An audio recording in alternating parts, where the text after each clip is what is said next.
तो गाइस सालार के अंदर एक चीज ऐसी है जिस तक अभी इंडियन फिल्म इंडस्ट्री पहुंच ही नहीं पाई और प्रशांत नील उसको अपनी फिल्म में यूज कर रहा है। और वो चीज पता है क्या है?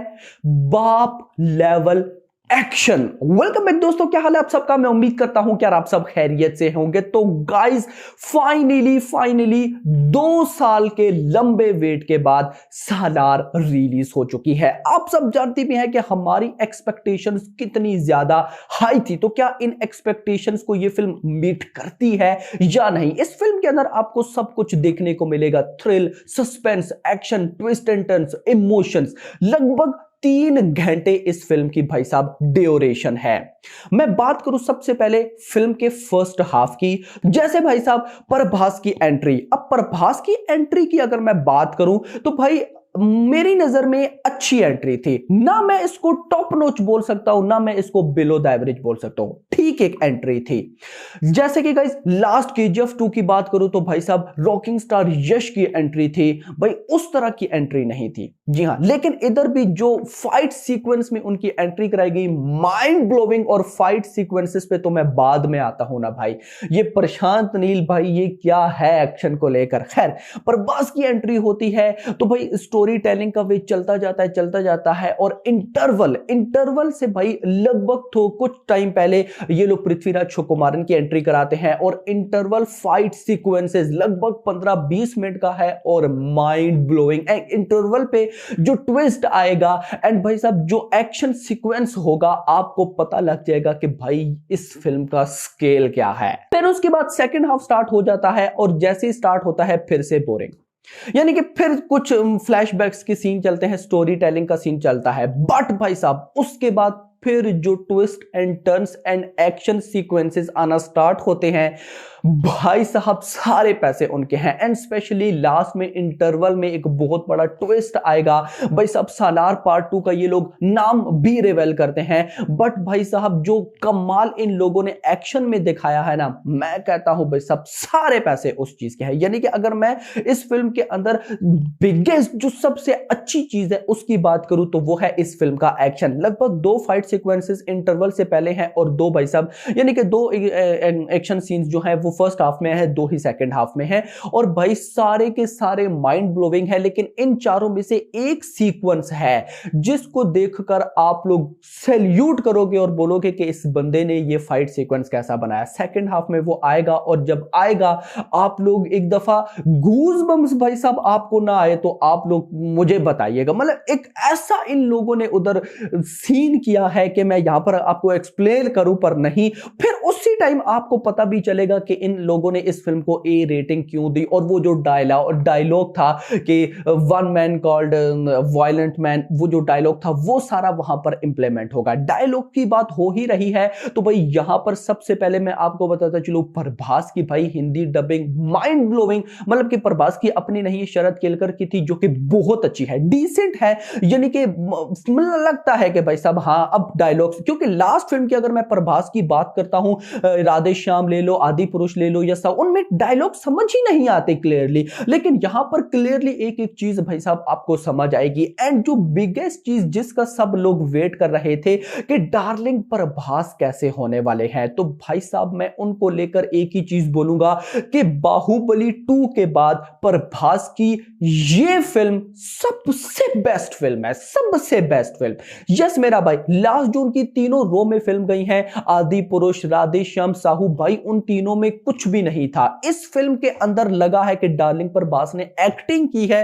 और सचमुच उनके जो एक्शन सीक्वेंसेस थे, उनकी जो बॉडी ट्रांसफॉर्मेशन तो नहीं थी लेकिन जो भी थोड़ा बहुत था इधर मसल, यार वो बहुत आउटस्टैंडिंग मुझे लगे। और वो जो एक्शन सीन्स जिस तरह से कर रहे थे, फिर वो डायलॉग्स, फिर वो एंगरपन, सब कुछ भाई साहब मैं कहता हूं बाहुबली 2 के बाद इस फिल्म जी एक बात है, डार्लिंग प्रभास के जो फैंस हैं ना, उनके लिए भाई ये फिल्म मैं कहता हूं नंबर 1 फिल्म होने वाली है, क्योंकि वो लोग डार्लिंग प्रभास से जो चीज चाह रहे थे ना, वो उनको भाई मिलती है। और दूसरी साइड पे पृथ्वीराज चुकोमारन बहुत अच्छे, बहुत अच्छे।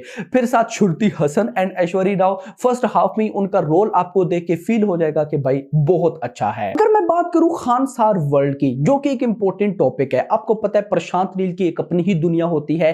केजीएफ 2 में अपनी दुनिया थी, केजीएफ में अपनी दुनिया थी, और यहां पर भाई साहब सालार में एक अलग ही वर्ल्ड है जिसका नाम है भाई साहब खानसार। अब भाई साहब सबसे पहले खानसार के जो विजुअल्स हैं भाई, जिस वे से इन लोगों ने बनाया है, आप लोग एक बार हिल जाएंगे और आप सचमुच बोलेंगे कि हाँ भाई ये एक वाकई पैन इंडिया लेवल फिल्म है, एक बहुत ही बड़े स्केल की फिल्म है। लेकिन फिर दूसरे एंड पे खानसार की स्टोरी बताते बताते मुझे पर्सनली ऐसा लगा कि इन लोगों ने बहुत टाइम वेस्ट किया है। यानी कि ये लोग, इस फिल्म की ड्यूरेशन 3 घंटे लगभग है, तो ये 2.5 घंटे भी हो सकती थी। मतलब कुछ सीन को कट कट करके, वो आई नो भाई साहब, भाई प्रशांत नील अपनी जगह पे बिल्कुल ठीक है। उन लोगों ने स्टोरी बिल्डअप की है फॉर सेकंड पार्ट, बट मुझे पर्सनली ऐसा लगा कि अगर ये फिल्म 3 घंटे 3.5 घंटे की ड्यूरेशन पकड़ती, तो भाई दोनों पार्ट एक ही फिल्म में कवर अप हो सकते थे। यानी कि पार्ट 2 भी और पार्ट 1 भी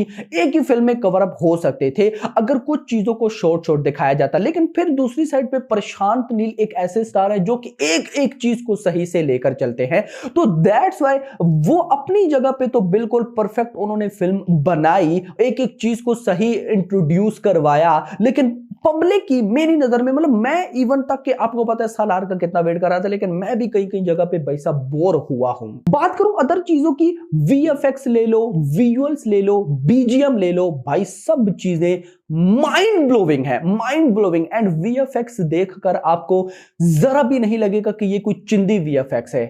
जिस लेवल का इस फिल्म का स्केल है, उसी लेवल का आपको वीएफएक्स भी देखने को मिलेगा। एक्शन के साथ बीजीएम जो मैच करेगा, उसके भाई साहब अपने ही पैसे हैं। तो एट द एंड में यही बोलूंगा कि भाई सालार एक बिल्कुल परफेक्ट बहुत अच्छी फिल्म है, अंटिल इसमें से कुछ सीन्स को अगर ये लोग रिमूव कर देते। जैसे फर्स्ट हाफ में कुछ बोरिंग से सीन्स हैं, सेकेंड हाफ जैसे स्टार्ट होता है तो कुछ बोरिंग से सीन है, बट ऑफ कोर्स अगर हम एक तरफ से देखें तो स्टोरी बिल्डअप के लिए वो बहुत ही ज्यादा जरूरी है। लेकिन अदरवाइज भाई इतना भी मैं बोलूंगा कि मेकर्स अगर इस फिल्म की ड्यूरेशन 3-3.5 घंटे करते तो क्या पता दोनों पार्ट्स एक ही फिल्म में कवर अप हो सकते थे।